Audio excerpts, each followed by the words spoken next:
Everyone laughed when the young girl said she'd ride his famous stallion. The horse was wild, a creature of legend across the dusty plains.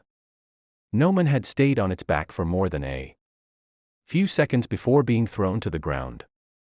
The ranch hand smirked, leaning on the corral fence, while the old horse trainer shook his head. The girl, barely 16, tightened her gloves and stepped into the ring. Her father's saddle, worn, cracked, and heavy with memory, hung in her hands. The stallion snorted, pawing at the dirt, his dark mane whipping like a storm cloud.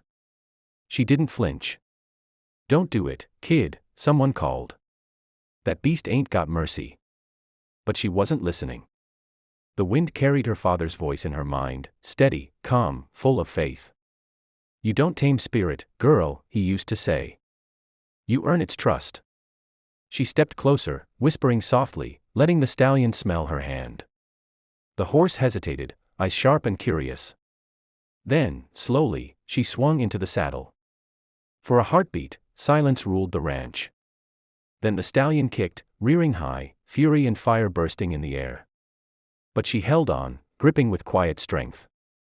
The horse ran, faster than the wind, around the corral again and again, until suddenly, he stopped. The girl sat tall, the stallion breathing hard beneath her. The laughter faded into awe.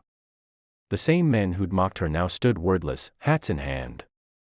She slid off the horse, smiled faintly, and said, "Guess he just needed someone who believed he could be more than wild."